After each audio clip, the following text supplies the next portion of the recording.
हरे कृष्णा। तब चर्चा कर रहे हैं श्री उपदेशामृत में से पहला श्लोक की चर्चा चल रही है। वाचो वेगम मनसा क्रोध वेगम जीवा वेगम उदर उपस्थ वेगम एतान वेगान यो विषेत धीरा सर्वम अपि मां पृथ्वीं च शिष्यात्। तो 6 प्रकार के वेग श्री रूप गोस्वामी हमें अर्ज कर रहे हैं कि इनको हमें कंट्रोल करना है। हाँ, वाचो वेगम मनसा क्रोध वेगम, तो वाणी का वेग, मन का वेग, और अब चर्चा चल रही है क्रोध के वेग की। तो पिछली बार हमने डिस्कस किया था कि कितना खतरनाक है, कितना भयंकर है ये क्रोध का वेग। Anger is 1 letter short of danger. तो आज थोड़ा सॉल्यूशन की चर्चा करेंगे। देखिए, जो जिस युग में हम रहते हैं, Kalyug, that is age of quarrel and hypocrisy. युद्ध का युग है ना, तो युद्ध करने के लिए गुस्सा तो चाहिए ना। गुस्सा भरपूर मात्रा में हमें मिलता है, इसलिए भरपूर मात्रा में हम लड़ाइयाँ भी करते हैं। बट नहीं, कहीं ना कहीं हृदय में इच्छा है शांति की भी। So we want to be a part of peace and we want to be a part of solution also. तो उसके लिए इस वेग पे काबू पाना बहुत जरूरी है, इसको नियंत्रित करना बहुत आवश्यक है। So we have to somehow manage this force of anger. तो अगर इसको हमने पॉजिटिवली डील नहीं किया गुस्से को, तो ये क्या करेगा, हमें ही खा जाएगा। जैसे टर्माइट दीमक लगता है ना, तो क्या करता है, पूरे जो लकड़ी है खा जाता है उसको। तो ऐसे ही ये क्रोध रूपी दीमक जहाँ पे लग जाता है तो पूरे शरीर को, पूरी चेतना को दूषित कर देता है, खा जाता है उसको। बड़ा ही टॉक्सिक है, तो इसको डील करना बहुत ही आवश्यक है। देखिए, आपके घर में अगर कहीं आग लग जाए तो क्या करेंगे आप? उस व्यक्ति को ढूंढेंगे जिसने आग लगाई? बोले वो सेकेंडरी है, पहले भैया बचाओ ना, पानी डालो ना, आग लगी है, इसको बुझाओ आग को। तो ऐसे ही ये क्रोध की अग्नि जब जलती है अंदर, तो ये आवश्यक नहीं है जानना कि ये क्रोध किसके कारण आया, गुस्से का कारण क्या था, उसको बाद में डील करेंगे। मगर सबसे पहले तो ये क्रोध की अग्नि जो जल रही है, ये मुझे जला रही है, पहले इसको शांत करने की आवश्यकता है, इसको बुझाने की आवश्यकता है। तो इसका ट्रीटमेंट शुरू होता है एनालिसिस से। शुरुआत हमें करनी पड़ेगी ये जानते हुए, ये मानते हुए कि मुझे गुस्सा आता है। We have to accept that we become angry. कि मुझे पता होना चाहिए कि किस समय मैं गुस्से में हूं। कई बार बोलते नहीं तो प्यार से बोला था मैंने, निकल गया था मुंह से। तो ऐसी बातों में निकालते रहेंगे, उस बात को ना टालते रहेंगे, तो फिर उसका हम कभी ट्रीटमेंट नहीं कर पाएंगे। कोई रोगी है, उसको ठीक होना है, तो सबसे पहले क्या जरूरत है, उसको स्वीकार करना पड़ेगा कि मैं रोगी हूं। तो ऐसे ही हमें पता होना चाहिए किस समय मुझे गुस्सा आ रहा है, चाहे वो गुस्सा सही है गलत है बात की बात है, मगर हाँ, I should be able to analyse. तो ये ABC एनालिसिस को बोला जाता है। First thing is activating agent. Activating, किस कारण से मुझे गुस्सा आया ना, क्या ऐसा एक्टिवेटर था, कोई दूसरा व्यक्ति होगा ना, कुछ ऐसी परिस्थितियां होंगी, तो क्या एक्टिवेटिंग एजेंट था, उसको एनालाइज करना। फिर B stands for belief system, कि मेरा मन उसको कैसे ले रहा है। वो परिस्थिति जो आई, तो मेरे मन में जो पुरानी हिस्ट्री है उसके अनुसार वो कैसा उसको परसीव कर रहा है, तो वो भी जानना बड़ा जरूरी है, बिलीफ सिस्टम। और फिर C stands for emotional consequences, कि ये एजिटेशन जब हुई मेरे साथ, तो मेरे मन में कुछ पुराने विचार थे, उसके बेसिस पे अब मैं कैसा इमोशनली फील कर रहा हूँ, ये जानना बड़ा जरूरी है। और फिर फाइनली मुझे जानना जरूरी है CV, दैट इज कि कॉन्सिक्वेंशियल बिहेवियर, मैं उसको कैसे रिस्पॉन्ड कर रहा हूँ उस स्थिति को, उस गुस्से की स्थिति को। तो ये बोला जाता है ABC analysis, ABC and CV। So A stands for activating agent, किसके कारण ये गुस्सा आया मुझे, क्या परिस्थिति थी, क्या कौन सा व्यक्ति था, तो कैसी ऐसी ऐसी परिस्थितियाँ होती है जिसके कारण मुझे गुस्सा आ जाता है। फिर B stands for belief system, मेरा मन कैसे परसीव करता है। C stands for emotional consequences, और finally C B consequential behaviour, मैं कैसे उसको रिस्पॉन्ड किया। तो 3 तरीके होते हैं हम गुस्से को रिस्पॉन्ड करते हैं। पहला होता है एक्सप्रेशन, गुस्से को निकाल देते हैं बाहर, तो टेम्परेरी रिलीफ मिलता है उस समय बहुत, नहीं जो गुस्सा भभक रहा था अंदर दे दिया किसी और को, हाँ, तो आपको बहुत रिलीफ मिलेगा, बोले बस अब तो कंडम कर दिया मैंने इसका, बोल दिया सब कुछ, अब मैं शांत हूँ। मगर ये जो रिलीफ है ये टेम्परेरी है, थोड़े समय के लिए है, क्योंकि वो व्यक्ति अगर आपका एक्टिवेटर था तो उसमें कुछ चेंज आएगा नहीं, वो आपको फिर प्रोवोक करता रहेगा, और क्योंकि आपकी इनहेरेंट टेंडेंसी है गुस्सा करने की, तो आपके अंदर वो बार बार वेव्स आएंगी, इसको बोलते हैं क्रोध वेव्स ना, क्रोध संस्कार, कि आप एक बार गुस्सा नहीं करेंगे, एक बार गुस्सा किया तो बार बार उस गुस्से को करेंगे, तो वो बार बार बाउट्स आएंगे आपको, and you keep on blurting your anger again and again, तो आप उस साइकिल में फंस जाएंगे। तो अगर केवल एक्सप्रेशन का सहारा लिया मैंने कि मुझे गुस्सा आया, मैंने गुस्सा कर दिया, जब जब गुस्सा आता है तब तक गुस्सा कर देता हूँ, तो ये पहला तरीका है गुस्से को डील करने का। दूसरा तरीका क्या है, सप्रेशन, रोक लेना उसको, बोला नहीं कोई मुझे कुछ भी बोले मैं कुछ नहीं बोलूँगा उसको, मैं सहन करता रहूँगा बस। मगर इसमें भी प्रॉब्लम है, अगर आप अपने गुस्से को केवल सप्रेस करते रहेंगे तो आपके अंदर एक ऐसी हेटेड उत्पन्न हो जाएगी, रिजेंटमेंट आ जाएगी, जो सबकॉन्शियस माइंड में घर कर बैठेगी, और फिर वो एक दिन गुस्सा ऐसा फूटेगा ना, पूरी बिल्डिंग को साथ लेके जाएगा वो। तो सप्रेशन भी अच्छा तरीका नहीं है। 4 चीजें होती हैं। सबसे पहले डिस्टर्बेंस आती है, डिस्टर्बेंस से एजिटेशन होती है, एजिटेशन से गुस्सा आता है, और गुस्से से हेटेड उत्पन्न होती है, घृणा शुरू हो जाती है उस व्यक्ति के प्रति।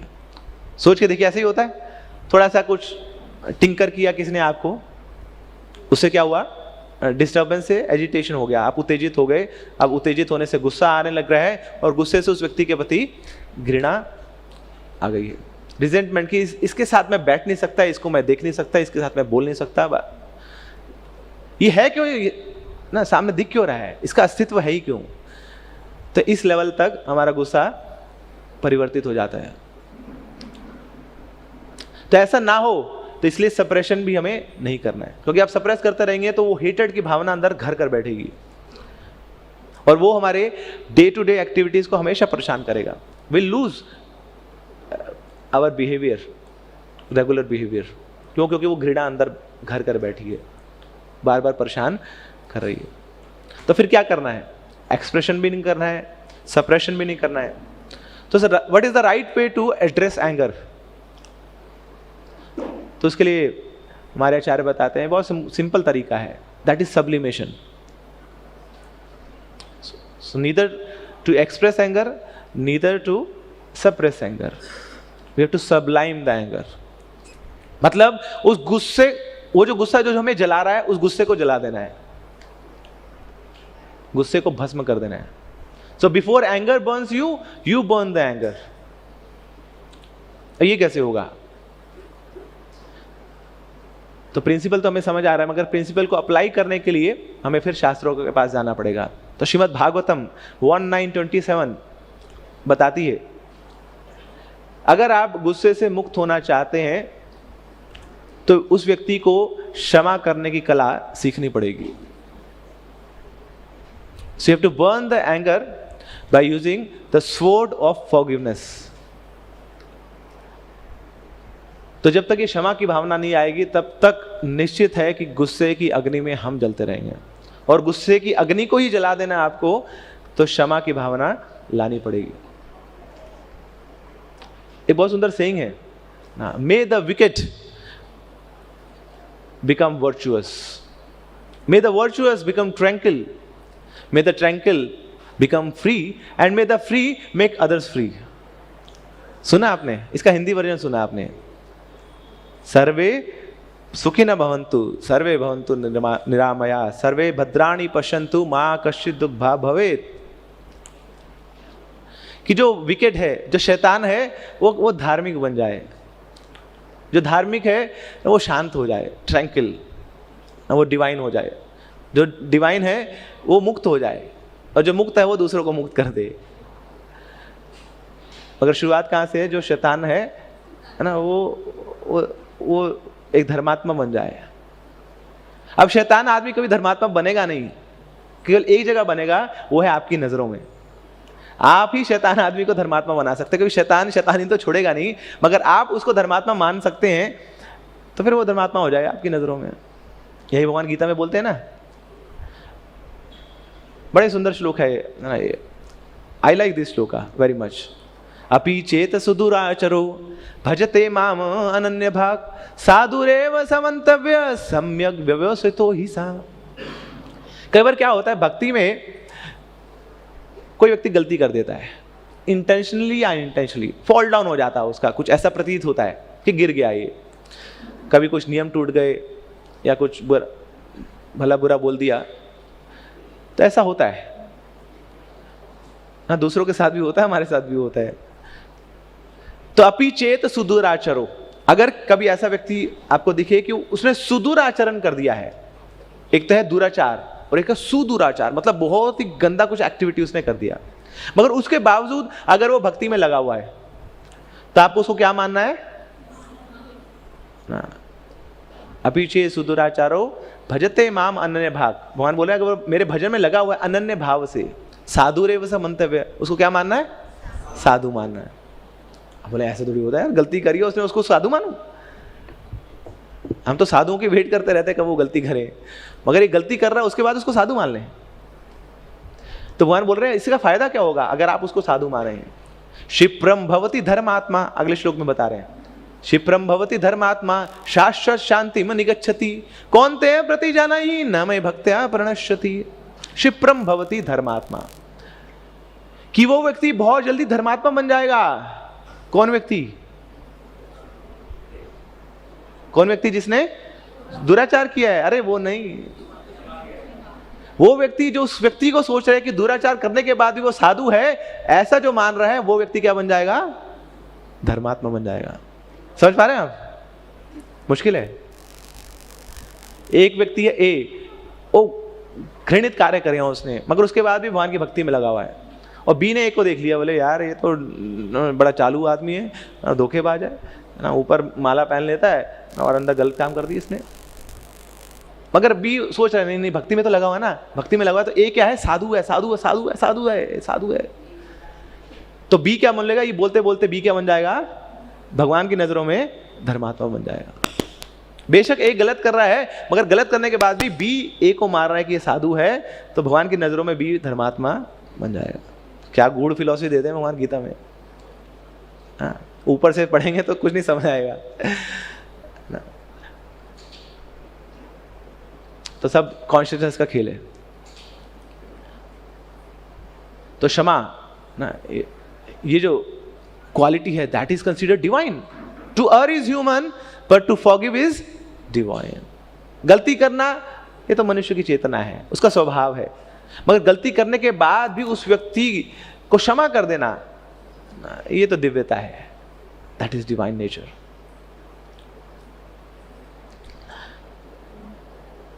तो ये आवश्यक है, क्षमा की भावना।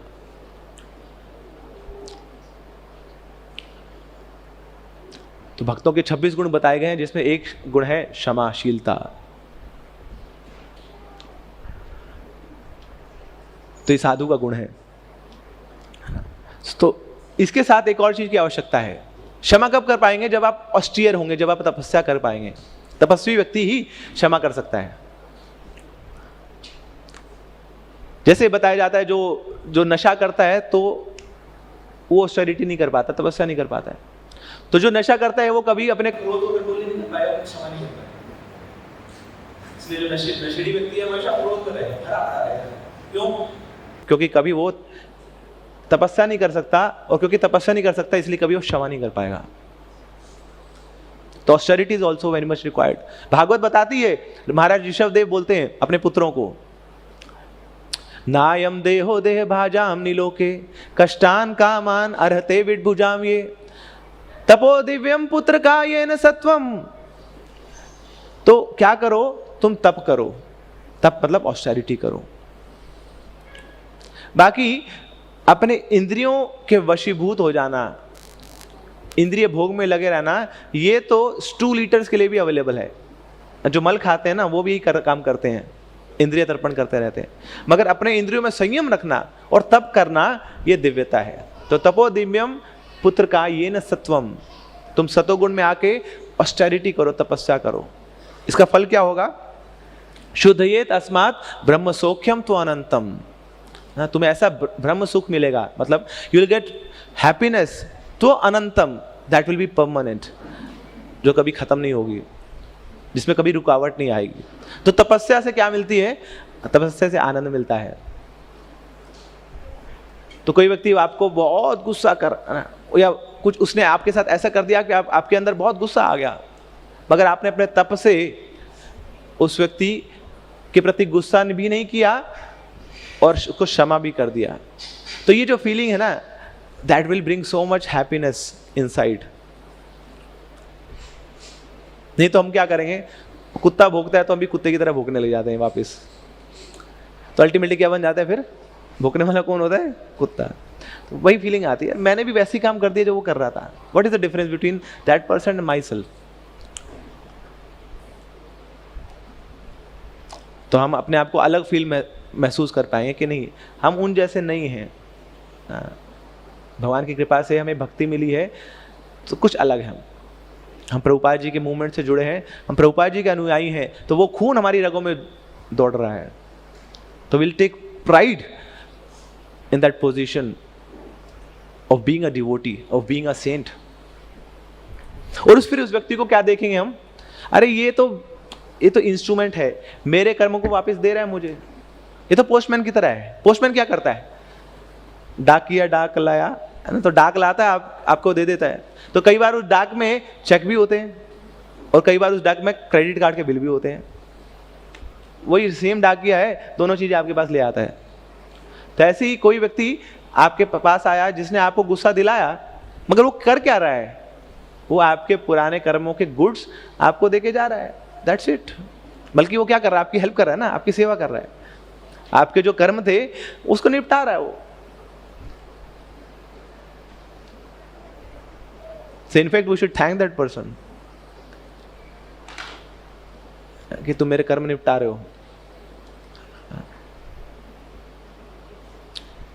कि कोई आपका बोझा उठा ले ना, उस व्यक्ति को क्या बोलेंगे आप?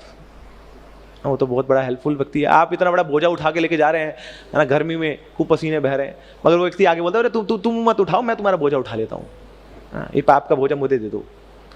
तो ऐसे व्यक्ति को तो धन्यवाद करेंगे आप।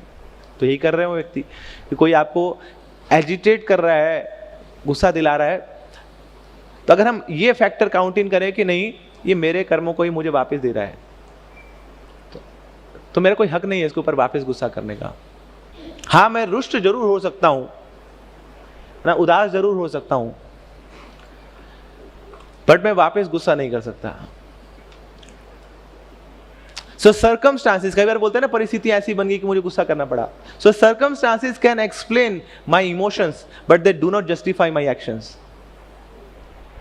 जो परिस्थितियां हैं, हो सकता है मैं उससे उदास जरूर हो जाऊं, मगर इसका मतलब नहीं है कि मैं भी वैसा बिहेव करने लग जाऊं। अगर मैं वैसा बिहेव करूंगा तो फिर कार्मिक रिएक्शन दोबारा से चालू हो गया। तो उससे तो हमें बाहर निकलना है, उस साइकिल से, कर्म की साइकिल से। तो उसके लिए क्या आवश्यक है? ऑस्टेरिटी एंड फॉरगिवनेस, तपस्या और क्षमाशीलता। और फिर हम देख पाएंगे कि अरे ये सब कुछ तो भगवान की सैंक्शन से हो रहा है ना, भगवान को क्यों भूल गए हम उस समय? हम सब ना, श्लोक तो इतने पढ़े हैं, भगवान ही सब कुछ करने वाले हैं, भगवान सब कुछ देखने वाले हैं। तो इस परिस्थिति में क्या भगवान ने आंखें बंद कर ली थी कि वो व्यक्ति आया, उसने आपको एजिटेट कर, आप गुस्सा कर गए उसके ऊपर? नहीं, इस स्थिति में भी भगवान ने पूरी आंखें खोली हुई हैं। ये परिस्थिति भी कहां से आ रही है? भगवान के सैंक्शन से ही आ रही है। बेशक भगवान की इच्छा नहीं है कि कोई आपके पास आए, आपको रुष्ट करे, मगर फाइनली सैंक्शन तो भगवान का है। दैट मीन्स कि भगवान जानते हैं कि ऐसी परिस्थिति आपके जीवन में आई है, तो उसको एक्सेप्ट करना भी हमारी ड्यूटी है। देखिए, भगवान के जो शुद्ध भक्त होते हैं उनको बताया जाता है वो चंदन के समान होते हैं। चंदन को रगड़ा जाता है तो क्या निकलती है, उसमें खुशबू निकलती है, और जितना ज्यादा रगड़ा जाता है उतनी ज्यादा खुशबू निकलती है। तो ऐसे ही भगवान क्या करते हैं, भक्तों के जीवन में भी ऐसी परिस्थितियां लाते हैं कि उनको रगड़ा जाता है, और कम नहीं, ज्यादा रगड़ा जाता है, क्योंकि ज्यादा खुशबू निकलती है। किसकी खुशबू निकलती है? उनकी दिव्यता की खुशबू निकलती है, उनकी क्षमाशीलता की खुशबू निकलती है, उनकी तपस्या की खुशबू निकलती है। इसलिए भगवान के भक्तों के जीवन में भी कष्ट आते हैं, उनको भी कई बार एजिटेट किया जाता है, मगर वो क्या करते हैं, अपनी एजिटेशन को कंट्रोल कर पाते हैं। फिर सामने वाले व्यक्ति उनसे बड़े प्रभावित होते हैं कि अरे इतना प्रयास कर लिया यार, इसको गुस्सा दिलाने का, आई नहीं इसको, क्या किस मिट्टी से बनाए, गुस्से नहीं आ रहे इसको। तो रगड़ तो खूब लग रही है, मगर रगड़ लगने के बाद भी क्या निकल रहा है, सुगंध निकल रही है, उसमें से फ्रेग्रेंस निकल रही है ना। तो उपनिषद ये बताते हैं ना, सुजनो न याति वैरम परहित बुद्धिर विनाश काले पी छेदेति चंदन तरु मुखम सुरभयति कुठारस्य, कि चंदन को जितना रगड़ा जाता है उतनी ज्यादा उसमें से खुशबू निकलती है। So pure devotees they are like sandalwood tree, और चंदन के वृक्ष के समान है शुद्ध भक्त। प्रहलाद महाराज अपने ही पिता उनके साथ कितना ही क्रूर व्यवहार कर रहे हैं, मगर जितना ज्यादा हिरण्यकशिपु प्रहलाद महाराज को प्रताड़ित करते थे, उतने ज्यादा प्रहलाद महाराज अपनी दिव्यता और भगवान के ऊपर निर्भरता प्रदर्शित करते थे।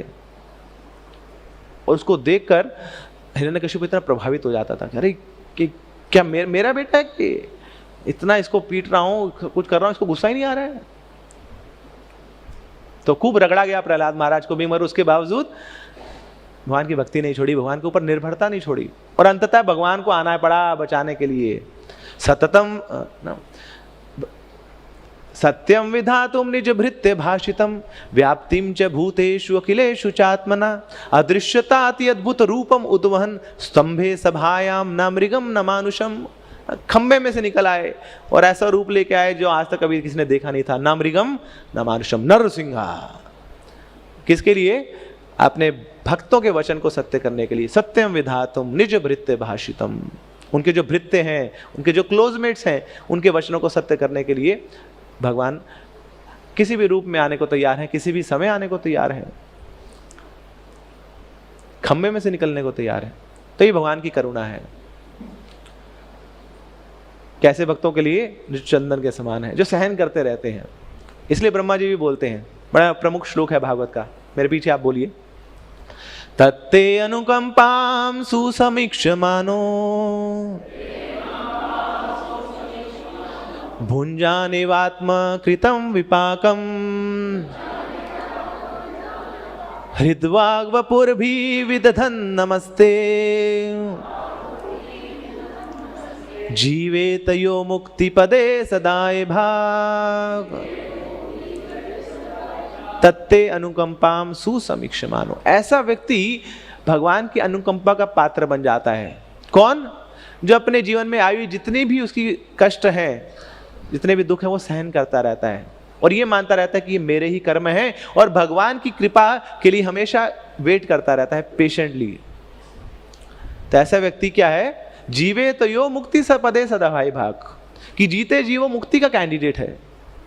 So means that person is liberated even in present in this bodily condition, in this material world.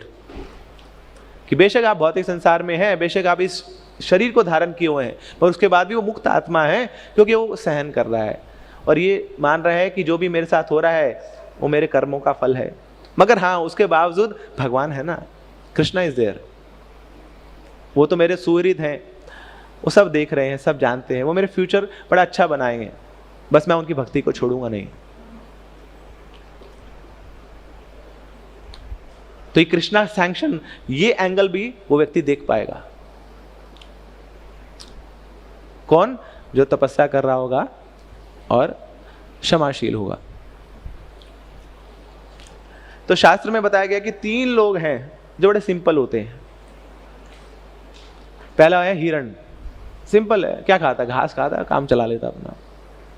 दूसरा है मछली, मछली जल की रानी है, बस पानी चाहिए उसको, तो और कुछ नहीं चाहिए। तो एक घास खाने वाला है और एक पानी पे रहने वाला। और तीसरे हैं भक्त।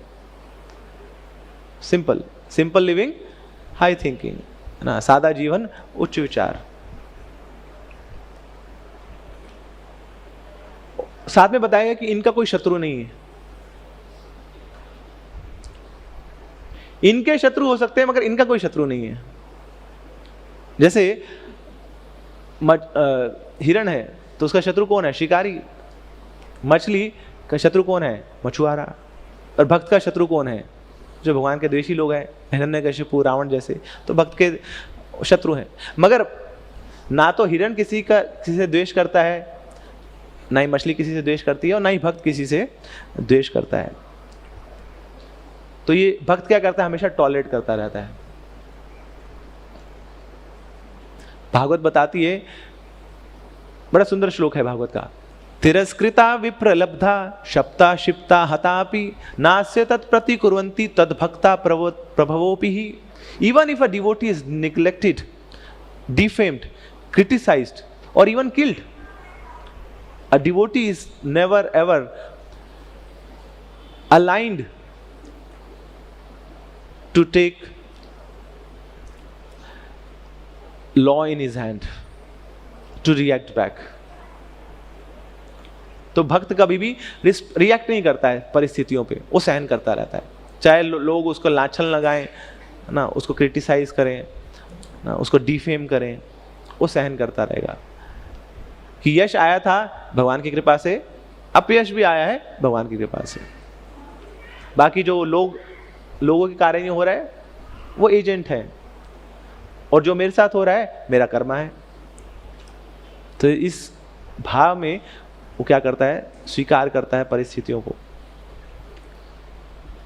तो फिर क्या करें, हम सहन करते रहें? यही रखा है जीवन में, बस सहन करो, सहन करो।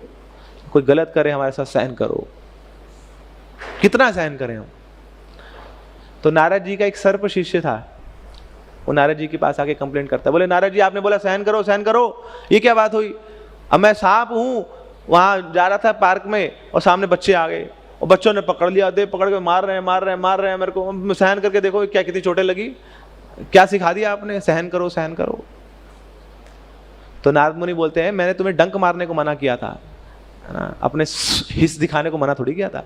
वो तो दिखा सकते थे ना तुम, है ना। बेवकूफ बनने को नहीं बोला था, सहन करने को बोला था। सहन मतलब कि तुम्हें रिएक्ट बैक नहीं करना है, तुम्हें डंक नहीं मारना है, मगर अपनी जो सांप होने की जो आपकी प्रवृत्ति है उसको तो दिखा सकते थे, उसी से भाग जाते बच्चे। तो बुद्धू बनने की आवश्यकता नहीं है हमें। सहनशीलता का ये मतलब नहीं है कि कुछ भी हमारे साथ गलत हो रहा हो तो बस हम सहन करते रहें।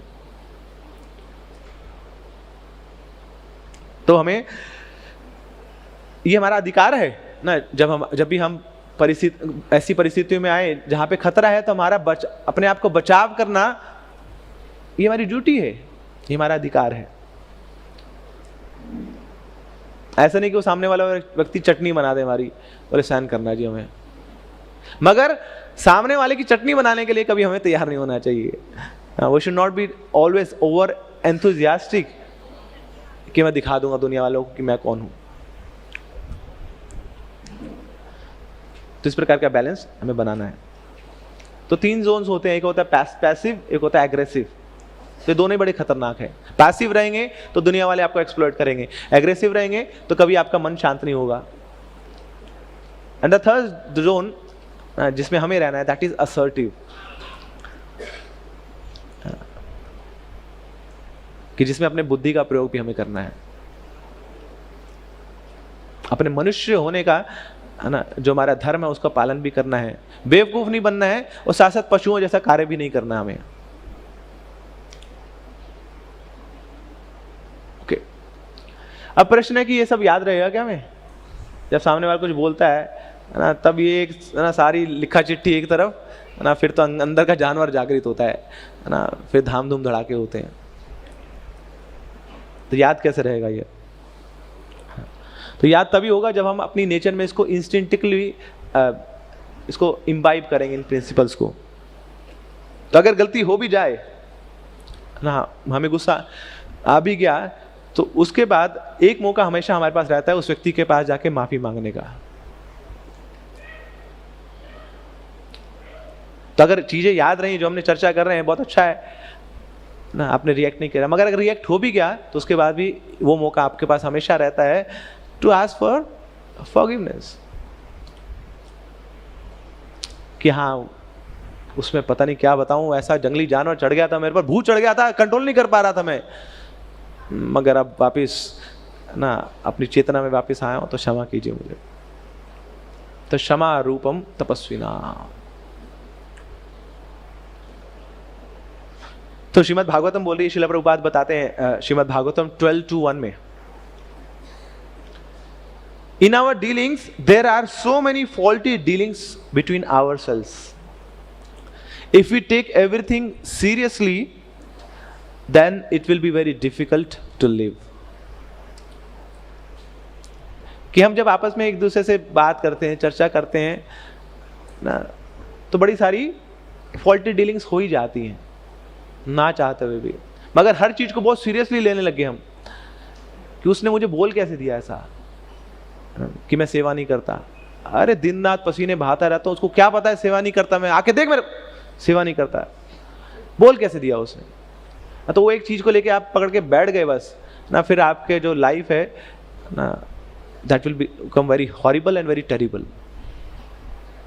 तो we should be able to let go things, है ना। किसी के मुख से वो जो वचन निकल गया ना, वो ऐसे नहीं कि हमेशा सत्य वचन है, या उसको सुनहरे शब्दों में लिखा देना कि देखो जिसने मेरे को ऐसा बोल दिया। तो we should be able to take things with a pinch of salt. सुना आपने, ऊपर ऊपर से भी चीजों को हमें लेना चाहिए, एटलीस्ट अपने लिए, जब हमारे बारे में कुछ ऐसा बोला जा रहा, तो then will be able to take move forward very smoothly. तो आइए अब थोड़ा सा कुछ टिप्स की चर्चा करें। पिछले सेशन में हमने आपको बताया था कि क्यों हमें गुस्सा आता है, CEOIF, याद है आपको, है ना। क्योंकि हमारे अंदर कंट्रोलिंग टेंडेंसी है, हमारी बहुत ज़्यादा एक्सपेक्टेशंस हैं, हमारे अपने ओपिनियंस हैं, जिसके कारण हम दूसरे कोई ओपिनियंस को जगह नहीं देते हैं, और दूसरे हमें कई बार इंसल्ट करते हैं, इससे भी गुस्सा आता है, और फाइनली फ्रस्ट्रेशंस आती हैं फेलियर्स के कारण। तो इनको कैसे डील करें, है ना। तो बेसिकली अब हम थोड़ा प्रैक्टिकली बात करें कि कैसे हम क्षमा की भावना अपने अंदर ला सकते हैं, कैसे हम टॉलरेंस की भावना अपने अंदर ला सकते हैं, कैसे हम पेशेंस की भावना ला सकते हैं। तो ये क्वालिटीज कैसे कल्टीवेट करें, उसके लिए कुछ प्रैक्टिकल टिप्स की चर्चा करते हैं। तो एक कारण, जो प्रमुख कारण है हमें गुस्सा क्यों आता है, क्योंकि हमारी एक्सपेक्टेशंस बहुत ज़्यादा हैं, और जब हमारी एक्सपेक्टेशंस पूरी नहीं होती तो गुस्सा आता है। काम एश क्रोध एश रजोगुण समधुआ, रजोगुण में बहुत ज़्यादा हमारी डिजायर्स रहती हैं, इच्छाएं रहती हैं, और जब इच्छाएं पूरी नहीं होती तो काम उत्पन्न, जब हमारा काम पूर्ण नहीं होता तो क्रोध आता है। ध्यायते विश्वान पुंसा संगस्तेषु उपजायते संगात संजायते कामा कामात क्रोधो उपजायते। काम मतलब अनफुलफिल्ड डिजायर्स, तो जब वो पूरी नहीं होती तो गुस्सा आता है। तो ये एक्सपेक्टेशंस को कैसे डील करें, तो हमें समझना पड़ेगा कि हर व्यक्ति हमें प्रेम नहीं कर सकता। पता क्यों? क्योंकि हमारे हर व्यक्ति को प्रेम नहीं करते, एज सिंपल एज दैट। हम चाहते हैं कि पूरी दुनिया मेरे से प्रेम करे, मगर मैं बड़ा सिलेक्टिव हूँ जी, जो मेरे साथ मैच करेगा, जिसकी वाइब्रेशन, मैं उसको प्रेम करूंगा। मगर एक्सपेक्टेशन ये है कि सब मेरे को प्रेम करें, सब मेरे को सम्मान दे, ये संभव नहीं है। हमें जानना पड़ेगा कि दुनिया में धोखेबाज लोग भी हैं, चीटर्स लोग हैं। आप रेलवे स्टेशन से नीचे उतरे तो सामने ऑटो वाला आ गया, बोले बाबूजी बैग दे दो, सामने ऑटो खड़ा है, बहुत गर्मी है, आपके सामान उठा लेता हूँ। तो आपने दे दिया उसको बैग, फिर वहाँ बैठे ऑटो में, और उसने फिर चमका लगा दिया आपको, 3 गुना पैसा मांग लिया। तो आप फिर घर आके फिर रोते हैं, चीखते हैं, बोले हाय हाय हाय हाय हाय क्या हो गया, लूट लिया। अरे लूट नहीं लिया, आपने लुटवा दिया, क्योंकि आपने समझा नहीं कि लोग ऐसे भी हैं।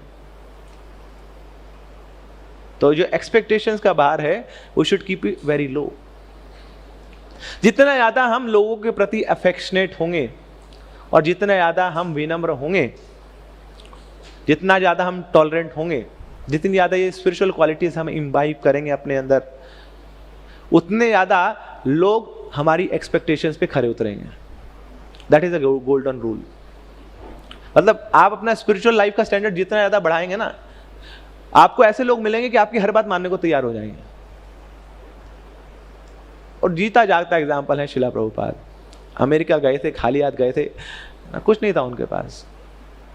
और वैसे ही बूढ़े व्यक्ति को तो वैसे ही लोग देखना नहीं चाहते हैं ना। 70 साल की उम्र में झुर्रियाँ आ जाती हैं, हाथ में डंडा आ जाता है ना, लोग सोचते हैं कि यार इसकी सेवा करनी पड़ेगी, दूर भागते हैं लोग।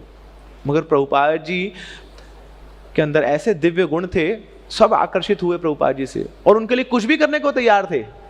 प्रभुपाद जी के शिष्य बोलते थे कि हमारे पास ये जो नो शब्द था, NO, ये हमारी डिक्शनरी में नहीं था। प्रभुपाद जी ने जो बोल दिया, we are all yes man of Srila Prabhupada. जो प्रभुपाद जी ने बोल दिया हमें वो करना ही है। प्रभुपाद जी अगर हमें बोल दे कुएं में कूद जाओ, तैयार है हम। प्रभुपाद जी बोले बता कब जाना हमें, वी आर ऑल रेडी। तो इस प्रकार प्रभुपाद जी के लिए कुछ भी करने को तैयार थे, इतने अटैच थे शिला प्रभुपाद से। क्यों? क्योंकि प्रभुपाद जी विनम्र थे, प्रभुपाद जी सहिष्णु थे और साथ में प्रभुपाद जी बहुत ही प्रेम करते थे सबसे, सब जीवात्माओं के प्रति प्रेम था उनका। तो इसके कारण वो सबको आकर्षित कर लेते थे। भगवान का नाम भी तो है कृष्णा। कृष्ण मतलब सर्व आकर्षक, सबको आकर्षित कर लेते हैं। Because he so tolerant. हम लोग उनको छोड़ के आ गए हैं, मगर उन्होंने हमें छोड़ा नहीं है। पूतना जब वो सुंदर स्त्री बन के आई थी भगवान के पास, तो यशोदा मैया को बोलती है कि लाला बड़ा सुंदर दिख रहा है तुम्हारा ना, इसको मैं दूध पान कराना चाहती हूँ। तो ले लिया पूतना ने ना, स्तन पान कराने लगी, ऊपर विष लगाया हुआ था। अब भगवान क्या कर रहे हैं, दूध पान तो कर रहे हैं उसके स्तनों का, साथ में विष पान भी कर रहे हैं और साथ में प्राणों का पान भी कर रहे हैं। और ऐसे चूस लिए, पकड़ लिए उसके स्तनों को, जोर से चिल्ला रही छोड़ो छोड़ो छोड़ो। तो लाला बोलता क्यों छोड़ू? बोले तू जीवात्मा है, तू दोनों काम कर सकती है, तू मुझे पकड़ भी सकती है, तू मुझे छोड़ भी सकती है, मगर मैं भगवान हूं, मुझे तो एक ही काम आता है, वह क्या है? पकड़ना। छोड़ना मेरा काम नहीं है, मैं सीखा नहीं कभी छोड़ना, कैसे छोड़ूंगा? तो इस प्रकार भगवान ना कि उनका गुण है, वो सहिष्णु है ना। हम कितना भी गलत कर लें उसके बाद भी भगवान हमें हमेशा प्रेम करते रहते हैं। अकबर ने पूछा बीरबल से, बीरबल बताओ तुम बहुत अपने भगवान को बोलते रहते हो, कुछ ऐसा काम भी है जो तुम्हारे भगवान नहीं कर सकते, मैं कर सकता हूं? बीरबल बहुत ना तुम बुद्धिमान हो, बताओ। बोले हाँ राजा जी, एक काम है जो आप कर सकते हैं मगर मेरे ठाकुर जी नहीं कर सकते। बड़ा खुश हो अकबर। अच्छा, कुछ ऐसा भी है जो मैं कर सकता हूँ और तुम्हारे भगवान नहीं कर सकते? बोले हाँ। क्या बात है, बताओ बीरबल, क्या ऐसा काम है? बोले जहां पर ना जब आपके साम्राज्य में कोई कुछ गलत करेगा तो आप क्या करेंगे, आप उसको अपने साम्राज्य से बाहर निकाल सकते हैं, मगर भगवान के साम्राज्य में अगर कोई गलत करे तो भगवान उसको बाहर नहीं निकाल सकते। जहाँ से क्या करेंगे, ट्रांसफर कर देंगे ना, ऊपर के लोगों में, जो स्पिरिचुअल वर्ल्ड से मटेरियल वर्ल्ड में भेज देंगे, मगर बाहर क्या भेजेंगे? ये जो सृष्टि है सब उसकी उनकी है, ये भौतिक संसार भी किसका है? भगवान का है। तो ये काम भगवान नहीं कर सकते कि अपने जो भी आश्रित है उसको दूर भेज दें, उसको सहन करते रहेंगे। तो भगवान की दिव्यता है, और वही दिव्यता भगवान के भक्त भी लेके आते हैं, सहिष्णुता। तृणादपि सुनीचेन तरोरपि सहिष्णु। सहिष्णु बनना, वृक्ष की भांति। प्रभुपाद जी क्या थे? वो तो प्रेम के समुद्र थे, he was ocean of love. लोग बिके हुए थे प्रभुपाद जी के लिए। देखिए कितना समय हो गया प्रभुपाद जी को गए हुए, है ना। It is going to be 50 साल हो चुके हैं। उसके बावजूद प्रभुपाद जी अभी यहाँ पे धराधाम पे नहीं, यहाँ पे नहीं है फिजिकली, उसके बावजूद प्रभुपाद जी के शिष्यों का प्रभुपाद जी के प्रति प्रेम रंच मात्र भी कम नहीं हुआ है। वो लेक्चर देंगे तो हर समय Prabhupada said this, Prabhupada said that, ना प्रभुपाद यहाँ पे गए थे, हर एक चीज इतनी डिटेल में उनको पता है कि प्रभुपाद जी ने अब दरवाजा खोला था, फिर प्रभुपाद 4 स्टेप्स आगे बढ़े थे, फिर वो लेफ्ट में गए थे, वहाँ पे उनकी टेबल थी, टेबल ना 2 इंच ऊंची थी, फिर उसके ऊपर एक कपड़ा लगा हुआ था, फिर प्रभुपाद जी उस कपड़े को साफ करते थे, फिर साइड में टाइपराइटर पड़ा था, फिर वहाँ पे प्रभुपाद जी का बड़ा सा लोटा हुआ करता था, फिर प्रभुपाद जी ऐसे करके उसमें से लोटे से पानी पी रहे, इतने डिटेल में प्रभुपाद जी के हर एक एक्टिविटी इनको याद है। Detail is a sign of love. क्यों ना? प्रभुपाद जी के दिव्य गुणों से वो आकर्षित थे। तो इस प्रकार हमारी एक्सपेक्टेशन होनी चाहिए कि अगर मेरे पास ये गुण है तो उतनी एक्सपेक्टेशन मैं रखूं लोगों से, नहीं तो फिर अपने एक्सपेक्टेशन का बार मैं छोटा ही रखूं कि भैया सब लोग मेरे से प्रेम करने वाला नहीं है, सब मेरा सम्मान करने वाले नहीं है। और फिर ऐसा जब माइंड में फिट होगा तो फिर गुस्सा नहीं आएगा, एक्सपेक्टेशंस कम होंगी तो फिर गुस्से का लेवल भी कम होगा कि हाँ लोग ऐसे ही हैं, लोग ऐसे ही हैं क्योंकि मैं ऐसे ही हूं।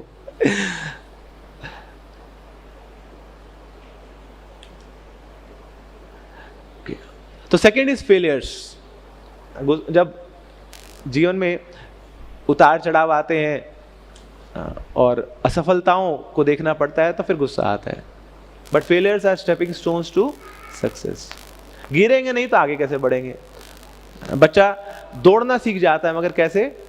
पहले चलना सीखता है, और चलते वक्त चलना कैसे सीखता है? गिर गिर के चलना सीखता है। वो गिरता है फिर उठता है, गिरता है फिर उठता है।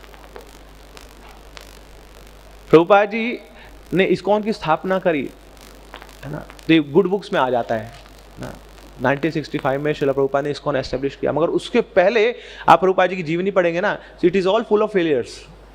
कहीं पे भी प्रभुपाद जी को सक्सेस मिला ही नहीं। प्रभुपाद जी ने पहले एक झांसी में लीग ऑफ डिवोटीज बनाई थी, वो फ्लॉप हो गया। फार्मेसी शॉप खोली थी, वो जल गई। पत्नी साथ छोड़ के चली गई। हर जगह फेलियर्स ही मिले थे प्रभुपाद जी को। मगर उसके बाद प्रभुपाद जी एक चीज में फेल नहीं हुए, वो थी भगवान के ऊपर उनकी श्रद्धा। उस पर हमेशा अव्वल रहे थे प्रभुपाद। कुछ भी हो जीवन में मेरे, भगवान मेरा साथ छोड़ने वाले नहीं है। वो देख रहे हैं सब ना, he is creating my future. तो फिर वो उस फेलियर से हमें फ्रस्ट्रेशन नहीं आएगा, और फिर फ्रस्ट्रेशन से हमें एंगर नहीं आएगा।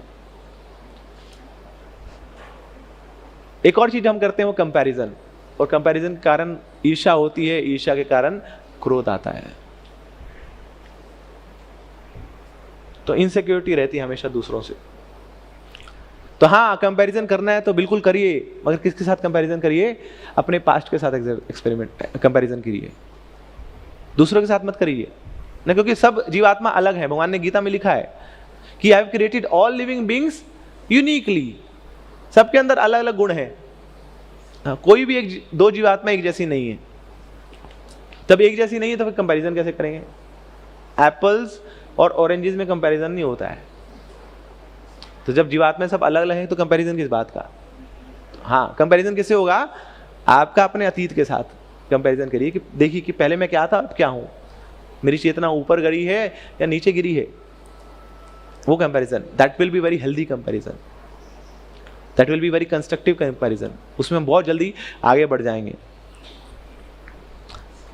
तो स्पिरिचुअल लाइफ में ना, we should always count the blessings of God on to us, कि भगवान ने कितना कुछ दिया है मुझे। जब भी आध्यात्मिक जीवन में आए तो अपने से ऊपर जो लोग हैं उनको देखना चाहिए, और जब भी भौतिक जीवन में जाएं तो अपने से नीचे लोगों को देखना चाहिए कि हाँ, कितने बड़े बड़े भक्त हैं इस आध्यात्मिक जीवन में, और उनकी कृपा मुझे मिल रही है, उनके शेल्टर में हूं तो मैं हमेशा सुरक्षित रहूंगा। और जब भौतिक जीवन में जाए तो अपने से नीचे लोगों को देखिए, देखो कितनी मेहनत कर रहे हैं, उसके बाद भी क्या मिल रहा है इनको। तो केवल मेहनत से ना जीवन में सफलता मिलने वाली नहीं है, कोई डायरेक्ट रिलेशनशिप नहीं है उसका। तो मैं क्यों इतना ओवर एंडेवर करूं, क्यों मैं लोगों से कंपेयर करूं केवल भौतिक चीजों के लिए, उनको नीचे गिराने के लिए, अपने आप को ऊंचा दिखाने के लिए। तो फिर हम इस भावना से ऊपर उठ पाएंगे जब हम भगवान की ब्लेसिंग्स को काउंट करेंगे, हर रोज ग्रैटिट्यूड एक्सप्रेस करेंगे। And finally, we should not be overly bothered about what people think of us, कि लोग क्या सोच रहे हैं हमारे बारे में। बहुत ज्यादा उस पर विचार करने की आवश्यकता नहीं है। देखिए, भौतिक जीवन में जितने भी संबंध हैं, कहीं ना हर जगह, हर संबंध में कहीं ना कहीं सेल्फिश मोटिव छिपा है, अल्टीरियर मोटिव छिपा है, और उस अल्टीरियर मोटिव से वो आपको नीचे गिराने की कोशिश करेंगे। कई बार ऊपर उठाने की भी कोशिश करेंगे, किस लिए? नीचे गिराने के लिए। कई बार बोलते हैं ना, बोले उठा के फेंकूंगा तेरे को मैं। इसका क्या मतलब होता है? उठा के पटकूंगा, क्योंकि उठा के पटकने में ज़्यादा मजा है। तो ऐसी कई बार ना हमारे आसपास के लोग हमें ऊपर उठाएंगे, मतलब बटरिंग करेंगे, हमारा गुणगान करेंगे। क्यों? क्योंकि फाइनली वो पटकना चाहते हैं, और उठा के पटकना चाहते हैं, अच्छे से दम लगा के घोंट के चकमा देना चाहते हैं हमें। तो कुछ तो लोग कहेंगे। तो we should not be much bothered about what people say about us. हाँ, स्पिरिचुअल अथॉरिटीज जब भी हमें बोलें, we should be very cautious about those feedbacks. अगर बाहर भौतिक जीवन में हमें जानना पड़ेगा कि लोगों की अपनी इच्छाएं हैं, अपने अल्टीरियर मोटिव्स हैं, सेल्फिश मोटिव्स हैं, उसके कारण मुझे कुछ ना कुछ वो बोलते रहते हैं। तो इसके कारण मैं भटकूंगा नहीं अपने पद से। कई बार लोग ऐसे ही बोलते हैं, अरे देखो तू भक्त बन गया, क्या फायदा, क्या हुआ, क्या मिल गया तेरे को, बता ना, क्या कर दिया तेरे ठाकुर जी ने तेरे लिए, बता। और फिर हम गुस्सा हो जाते हैं उनके साथ। फिर बोला, देखा कुछ मैं बता रहा हूँ तो कुछ नहीं हुआ, अभी तो वही हाल है तेरा, अभी गुस्सा करता है तो फंसा देंगे वो हमें, अपने ट्रैप में फंसा देंगे। तो इसलिए we should not be overly bothered about what others people say about us. And one of the most important thing to manage anger, we should have empathy with others. जब हम देखें कि दूसरे लोगों के जीवन में इतने कष्ट हैं, तो फिर हमें पता लगेगा कि अरे मेरे जीवन का कष्ट बहुत छोटा है यार, सब लोग इतने दुखी हैं, कितने कष्टों में हैं। मैं कहाँ सोच रहा हूँ कि मैं इतना दुखी हूँ, इतना परेशान हूँ, दुनिया तो मेरे से कितने ज़्यादा परेशान है। So when we have start sympathising with others, having empathy for others, तो फिर अपना जो दुख है, अपना जो कष्ट है, बहुत छोटा पड़ने लग जाएगा। फिर हमें लगेगा कि अरे छोटे से दुख के कारण मैं इतना बड़ा रिस्पॉन्स दे दूं गुस्से का, खुद को अपने आप को जला लूं, there is no fun in it, कोई लाभ नहीं है इसमें। तो तब जाके हम ये जो ब्लेम गेम है ये खत्म कर पाएंगे। Will be able to get over with this, कि संसार में इतने असली जो दुख है वो क्या है, what are the real problems in life. जन्म मृत्यु जरा व्याधि दुख दोष अनुदर्शनम। हाँ, इसको कोई डील कर पाता है तब तो समझ आती है। बाकी जो छोटे मोटे दुख हैं ना, वो तो आते रहेंगे जाते रहेंगे। आप कोई बोले अरे मेरे बुनैन चुरा के लेगा कोई, ये क्या बात हुई यार, इसके लिए हल्ला कर रहे हो आप। That is not so much a big thing to be dealt with. तो संसार में और बड़ी बड़ी ऐसे कष्ट हैं, दुख हैं ना, जिसके बारे में मुझे जिज्ञासा करनी है, उससे कैसे मैं ऊपर जा सकता हूँ, कैसे मैं दोबारा मेरा जन्म ना हो माता के घर में, क्या ऐसा मैं कुछ कर सकता हूँ। हाँ, इसके बारे में चर्चा कीजिए, इसके बारे में गुस्सा कीजिए अपने आप से कि क्यों बार बार मैं आ रहा हूँ भौतिक संसार में, फिर वही काम कर रहा हूँ जो मुझे नहीं करना है। तो फिर अपने आप पे गुस्सा आएगा एक दिन, मैं वही काम कर रहा हूँ जो पहले किया था। भागवत बताती है ना, नूनम प्रमत्ता कुरुते विकर्मा यद इंद्रिय प्रीतय आप निनोति न साधु मन्यत आत्मनोहम असन्नपि क्लेश आश देह। ये देह मिला, इस शरीर के कारण तो सारे कष्ट है नहीं, दुख किसके कारण है, शरीर के कारण। गुस्सा किसको आता है, शरीर को आता है। तो शरीर मिला तो बाकी सारी प्रॉब्लम्स है, मगर शरीर क्यों मिला, पुराने शरीर के कारण। क्योंकि पुराने शरीर में मैंने बड़ी सारी इंद्रिय तृप्ति करी तो एक नया शरीर मिलना पड़ा। तो उस शरीर में जो मैंने गलत काम किया उसका फल है ये शरीर, और इस शरीर में भी क्या कर रहा हूँ, वही काम कर रहा हूँ। रिपीट मोड में डाल दिया कि जो पहले काम किया था वही काम कर रहा हूँ, तो अगला फिर जो मेरा फ्यूचर है वो तो बेड़ा गर्क होने वाला उसका। तो ना साधु मन्यम, तो ये this is not befitting for a saintly person कि वही काम करना। क्या काम करना, कुरुते विकर्मा, सिंफुल एक्टिविटीज, बार बार वही काम करते रहना। तो ऐसी जब भी हम कुछ पाप में कार्य करें या वैष्णव के प्रति अपराध करें तो खुद पे इतना गुस्सा हो जाना चाहिए, तब जाके लगेगा अरे यार क्या गुस्सा कर रहा हूं मैं लोगों पे। जिनके अपने घर शीशे के होते हैं वो पत्थर नहीं फेंका करते दूसरों पे। खुद की हालत इतनी खराब है, मैं क्या किसी को बिगाड़ूंगा कुछ, अपनी हालत इतनी खस्ता है। तो हाँ, ये क्रोध अपने ऊपर जरूर करना चाहिए। That will be very very beneficial. तो अब हम आते हैं कि हाँ, गुस्से का प्रयोग कहाँ करना चाहिए।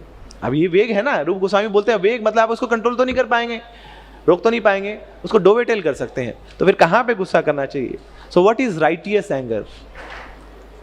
एरिस्टोटल ने बताया है ना, there is something called righteous anger.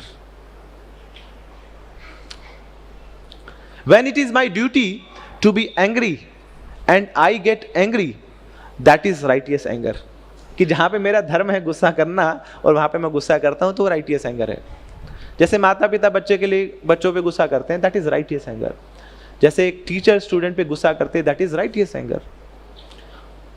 ऐसे ही कई बार जब धर्म के लिए गुस्सा करना पड़ता है, दैट इज राइटियस एंगर। अब गुस्सा आया कहां से है? हम बोलते हैं हर चीज का स्रोत कौन है? भगवान है। सर्व कारण कारण है, तो गुस्से का स्रोत भी कौन है? भगवान है। क्योंकि भगवान को भी गुस्सा आता है, इसलिए हमें गुस्सा आता है। कब आता है भगवान को गुस्सा? यदा यदा ही धर्मस्य ग्लानिर्भवति भारत अभ्युत्थानम धर्मस्य तदात्मानं सृजाम्यहम् परित्राणाय साधूनां विनाशाय च दुष्कृतां। विनाशाय, सारे दुष्कृतों का मैं विनाश कर दूंगा। विनाश करके कैसे करेंगे विनाश? फूल लेके, देके, माला बना के। तो विनाश करना है तो फिर गुस्सा आना पड़ेगा। क्योंकि भगवान में गुस्सा आता है, तो ये कारण है हमारे अंदर भी गुस्सा है। मगर भगवान कहाँ के प्रयोग करते हैं? उसके लिए ना, धर्म की स्थापना करने के लिए, अधर्म का विनाश करने के लिए भगवान भी गुस्से का प्रयोग करते हैं। तो ऐसे ही कभी हमारे सामने भी स्थिति आए ना कि वैष्णवों की निंदा हो रही है या संस्था की निंदा हो रही है, तो वहाँ पे गुस्सा आना चाहिए हमें।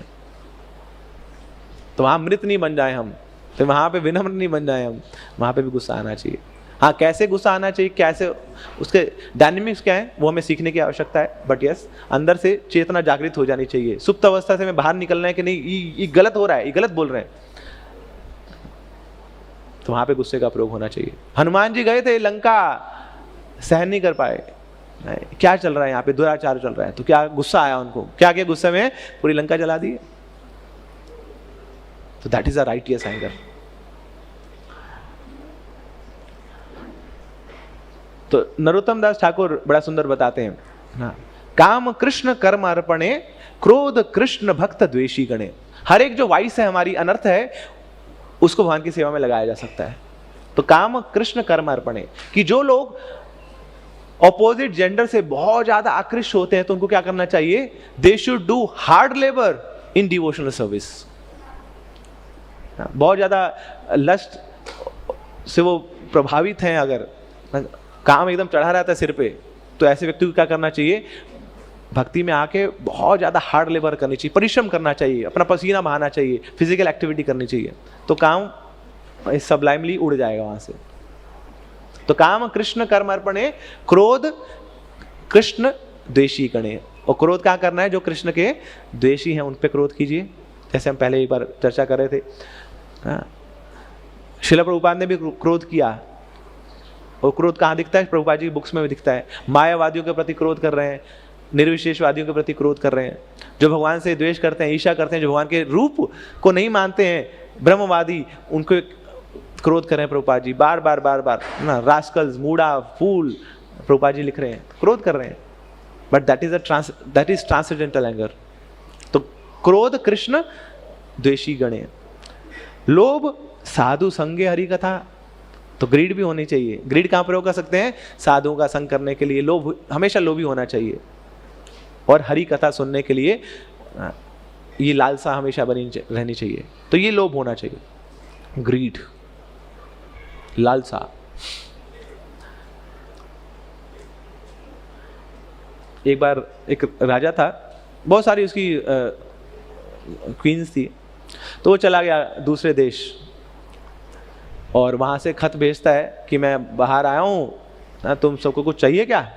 तो सारी रानियों ने खत पे वापस लिख दिया कि हाँ मैं ले आओ जी, मेरा जूता है जापानी ना। तो सब अलग अलग चीज़ें मंगवा ली उन्होंने। अब एक जो रानी थी, बहुत प्रेम करती थी राजा से, उसने क्या किया, खत भेजा, उस पर स्केल लिखा हुआ है सा,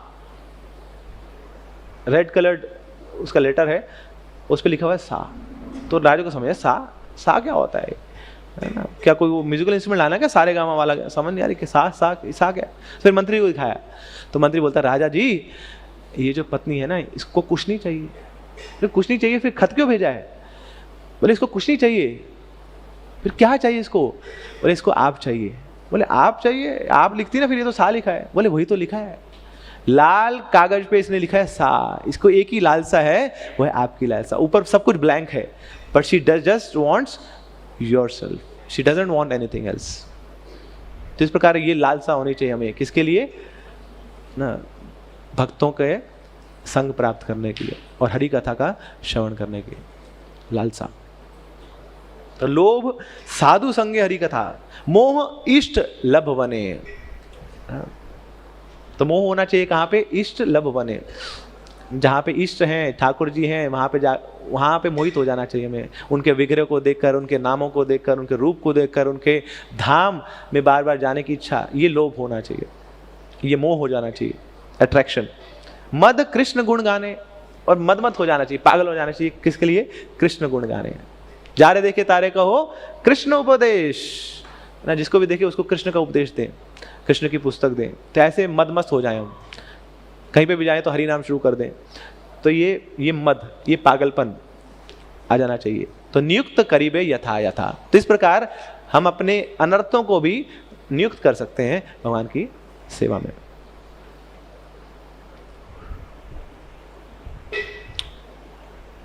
तो क्या हम जनरलाइज कर सकते हैं कि जिसको भी गुस्सा आता है वो साधु नहीं है?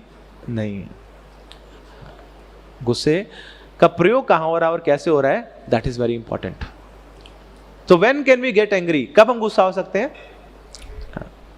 So we can become angry with the right person at the right time, with right words, with right motive and in the right way. ये 5 चीजें याद रखनी है। उसके बाद अपने आप ही गुस्सा ठंडा हो जाएगा। बोले चेकलिस्ट बड़ी लंबी है यार। गुस्से का जो समय है ना, वो बड़ा छोटा ही है ना, वो एक बीम की तरह आता है, स्पाइक की तरह आता है। तो आप ये सोचने लगे यार ये मेरा मोटिव सही है इसको गुस्सा करना, क्या टाइम सही है, क्या शब्द सही है मेरे, क्या मेरा पर्पस सही है क्या, तब तक गुस्सा ही गायब हो जाएगा। उसके बाद भी बचेगा, then it will be a righteous anger. एक और चीज इंपॉर्टेंट है, गुस्से की डिग्री कितनी होनी चाहिए। जैसे माँ बाप भी गुस्सा करते हैं ना, अदे दाना लगा तेरी तो हड्डियां उड्डियां तोड़ दी उसकी बेचारे की और लेके बैठा हुआ है। तो you should not be disproportionate anger. तो degree of anger should also be measured, कि कितनी आवश्यकता है। प्रभुपाद जी भी गुस्सा करते थे ना, मगर प्रभुपाद जी के पास एक कला थी ना, कि किस भाव में गुस्सा करना है। मोटिव तो प्रभुपाद जी का हमेशा अच्छा ही था ना, कौन से समय पे गुस्सा करना है, किन शब्दों का प्रयोग करना है, और कितनी डिग्री में गुस्सा करना है।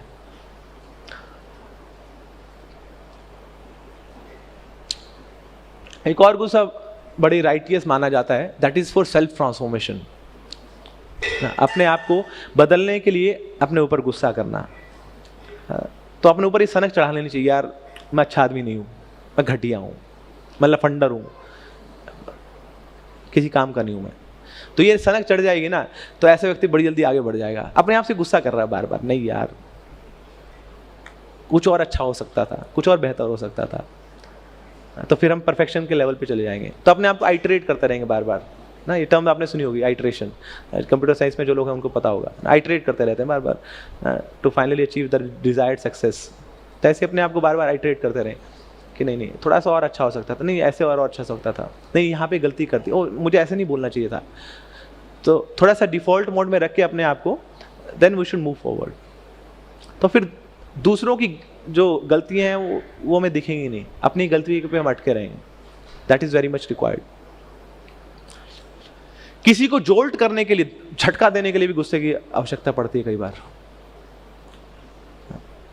तो माँ बाप आज तक चुप रहेंगे, मगर एक दिन ऐसा गुस्सा कर देंगे बच्चे को, बस भैया लगे अब तो पढ़ना ही पड़ेगा, अब किताब खोलनी पड़ेगी, अब कोई चारा नहीं है, ये भद्रकाली का रूप दिखा दिया माँ ने आज।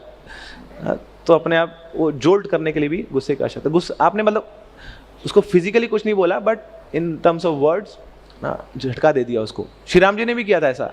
वो जा रहे थे ना, तो सामने समुद्र आ गया, बोले रास्ता दो, तो सुन नहीं रहा समुद्र। फिर राम जी बोलते हैं सेकंड लगेंगे मुझे तेरे को सुखाने में, है ना। ये सारे जो जितने भी ना ऊपर घूम रहे हैं ना, चंद्रमा और ये सूर्य ना, सब अपने एजेंट है ना। ये चक्षुरेश सविता सकल गृहाणा राजा समस्त स्वरूप मूर्ति अशेष तेजा। अरे मेरी आंखें हैं ये सूर्य चंद्रमा, हल्की सी झपकाई, सूरज ने टेम्परेचर बढ़ाया तो ऐसे दबक के भाग गया तो पूरा समुद्र। तो फिर उसको डर के आ गया वो सामने। तो क्या किया रामचंद्र जी, झटका दिया उसको, तो फिर वो ट्रैक पे आ गया वापस। तो ऐसी जोल्ट देने के लिए भी कई बार जब गुस्से का प्रयोग होता है तो राइटियस एंगर है। तो बुद्ध जी बोलते हैं, है ना, we are not punished for the anger but we are punished by the anger. हमने गुस्सा किया इसके लिए हमें पनिशमेंट नहीं मिलती है, बस बल्कि गुस्सा करते करते ही पनिशमेंट मिल जाती है हमें साथ साथ। क्योंकि गुस्सा क्या है ना, ये कोयले के समान है, जलते हुए कोयले के समान। हमें लगता है कि उसको उठा के फेंकूंगा, है ना, तो उसको निपटा दूंगा, मगर वो फेंकने में ही पहले आप निपट जाते हैं, अपना घर ही जल जाता है। तो यस, गुस्से का सही प्रयोग हो सकता है, मगर हमें ये देखना पड़ेगा कि क्या मुझे सही प्रयोग करना आता भी है कि नहीं, because this is very high risk tool. Hanuman ji ने भी लंका जला दी, मगर लंका में सीता मैया भी थी वहां पे। तो उनको इतने में याद आ गया कि भैया मैंने गुस्सा तो कर दिया, जो अच्छा गुस्सा था, मगर सीता मैया भी थी, उनको भी बचाना है, तो फिर वो भी करके आए वो। तो उस पॉजिटिव एंगर के साथ कॉशंस राइडर्स की भी आवश्यकता है, उसको भी दिमाग में बिठाना जरूरी है कि हम ये ना सोचे कि हाँ ये अच्छा गुस्सा है, ये जो हमने गाइडलाइंस ली हैं इन गाइडलाइंस के बेसिस पे हम गुस्सा कर सकते हैं, मगर उसके साथ राइडर्स भी हैं कि this is anger is very high energy, high risk. तो हमेशा कॉशन के साथ इसका प्रयोग होना चाहिए। एक और इंपॉर्टेंट टिप है कि जब भी गुस्सा आए तो मुंह मत खोलो, क्योंकि मुंह खोल दिया आपने तो फिर ऐसे आप देंगे जिसके लिए जिंदगी भर पछताना पड़ेगा आपको। तो ऐसा निबंध नहीं लिख पाए आप, इसके लिए मुंह को शांत रखें ना, सिल दें उसको। जब गुस्सा आए तो थोड़ी देर के लिए, उस समय के लिए तो एटलीस्ट सप्रेस कर लेना चाहिए। इनफैक्ट ये भी बताया गया कि जैसे आपको गुस्सा आ रहा है तो नेक्स्ट 24 आवर्स के लिए अपने रिस्पॉन्स को, अपने रिएक्शन को डिले कर दीजिए, 24 to 48 आवर्स। देखिए पहले के समय में मोबाइल फोन्स नहीं होते थे तो बहुत सुखद जीवन होता था। आजकल तो जैसे यहाँ पे आग लगी तो पूरी दुनिया में आग लगाते हैं हम, वो मैसेज भेज देंगे पूरे, केवल उसको नहीं भेज देंगे, पूरे ग्रुप्स में भेज देंगे। But that is a very bad way to deal with this. बताया गया कि हमेशा अगर आप किसी को सिखाना भी चाहते हैं, करेक्ट भी करना चाहते हैं, so we should glorify in public and correct in private. तो हाँ, ग्लोरिफिकेशन करना है तो सबके सामने कीजिए, और कहीं अकेले में जाके नहीं, सबको पता लगे कि इसके अंदर इतने गुण हैं। मगर कभी जब करेक्ट करने की बात आए तो उस व्यक्ति को साइड में ले जाके, अगर आप अथॉरिटी हैं, आपके पास सही शब्द हैं, वो सही समय है और आपका मोटिव ठीक है, तो आप उसको करेक्ट कीजिए, मगर इन प्राइवेट। मगर जब से ये टेक्नोलॉजी आ गई है, व्हाट्सएप आ गया है, तो सेकंड्स लगते हैं बस अपने गुस्से को निकालने के लिए। लिखा है कुछ या ग्रुप से एग्जिट किया, निकल गए बाहर। तो ये क्या है? This is just expression of anger, spontaneous expression of anger, और इसके जो कॉन्सिक्वेंसेस हैं बड़े खतरनाक है। देखिए, धनुष से निकला हुआ बाण उसको वापस नहीं लाया जा सकता, और मुंह से निकले हुए शब्द उसको वापस नहीं ला सकते आप। वो निकल गया तो निकल गया, और सामने वाले के हृदय को ऐसे भेद जाते हैं शब्द, जन्म भर कई बार ना वो ग्रजेस बनी रहती हैं, केवल वो क्यों? क्योंकि उसने मेरे को ऐसे शब्द बोले थे। हमारे पास एक कपल आते हैं, वो बताते हैं, हस्बैंड है तो बोलते हैं मेरी वाइफ अभी बड़ी परेशान है अपने इन लॉज से। मैं कहा इन लॉज आपके साथ रहते? बोले नहीं, 20 साल पहले रहते थे। 20 साल हो गए, अभी भी क्या दिक्कत है? बोले नहीं, वो मेरी सास और मेरी मम्मी ने उसको कुछ ऐसे बोल दिया था, अभी तक उसको लेके बैठी हुई है 20 साल तक, और अभी तक मेरे को सुनाते रहे कि तुम्हारी मम्मी ने ऐसे बोला था, तुम्हारी मम्मी ने ऐसे बोला था। तो शब्द तो भेज जाते हैं अंदर, इसलिए सही शब्दों का सही समय पर प्रयोग करना बहुत आवश्यक है।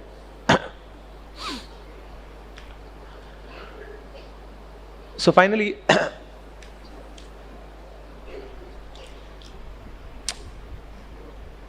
जैसे आप एक नदी के किनारे बैठे हैं और आप उस नदी में पत्थर फेंकते हैं, तो इफ़ यू थ्रो पेबल्स तो उससे कुछ एजिटेशंस आती हैं, वहाँ पे डिस्टर्बेंसेस आती हैं, वेव्स आती हैं। तो फिर आप क्या आपको ना वो जो नदी का नीचे का जो लेवल है वो आप देख नहीं पाएंगे सही से। It will be mysterious to you. तो ऐसे ही जब भी हमारे अंदर ये क्रोध की वेव्स चलती हैं तो हमारी जो बुद्धि है वो एज इट इज काम नहीं कर पाती है, वो चीज़ों को एज इट इज देखना बंद कर देती है, और जब दिखता नहीं है तो गलतियां होती हैं। तो ये डायनेमिक्स है क्रोध का। तो क्या करना पड़ेगा? तो आपको वेट करना पड़ेगा उस नदी के किनारे पेशेंटली। थोड़े समय में क्या होगा, वो रिपल्स जो आई हैं, वेव्स जो आई हैं, थोड़ी देर में वो सेटल हो जाएंगी। तो तब तक क्या करें? पेशेंटली वेट करना बड़ा मुश्किल है, तो उस समय क्या करना चाहिए? अपनी माला में हाथ डालिए और जोर जोर से बोलिए हरे कृष्णा कृष्णा कृष्णा हरे हरे, हरे राम राम राम। तो अगली बार जब भी गुस्सा आए तो रिएक्ट करने से पहले तो ये समझ लीजिए कि मेरे को रिएक्ट करना है 24 से 48 घंटे के बाद। दैट मीन्स मैं सप्रेशन मोड में नहीं जा रहा हूँ, मैं थोड़ा सा सबलाइम मोड में जा रहा हूँ। एकदम से मैं एक्सप्रेस भी नहीं करूँगा, एकदम से मैं उसको रिएक्ट नहीं करूँगा, थोड़ा सा डिले करूँगा उसको। तो 24 घंटे बाद बताऊँगा मैं इसको, ऐसे कैसे बोल दिया उसने, मगर अभी नहीं, 24 घंटे बाद। मगर उस 24 घंटे में किसका सहारा लेना है? हरि नाम का सहारा लेना है। तो उसी समय ना तो ईमेल्स निकली हैं, ना तो व्हाट्सएप का मैसेज निकला है, ना उसको रिस्पॉन्ड नहीं करना है, ना तो कॉल करना है। थोड़ा सा डिले मोड में चले जाइए, हरि नाम का सहारा लीजिए। थोड़ी देर में क्या होगा, वो जो क्रोध की वेव्स हैं वो अपने आप ही शांत होंगे, और हरि नाम प्रभु हमें रियलाइज कराएंगे कि हाँ आप भक्त हैं ना, आप मेरा नाम का जप कर रहे हैं, तो आपको शोभा नहीं देता है गुस्सा करना ना, आप साधु हैं, आप दिव्य हैं ना, तो इस क्रोध को छोड़ दीजिए। तो हरि नाम प्रभु की कृपा से ना will be able to get over with this. ठीक है, हरे कृष्णा।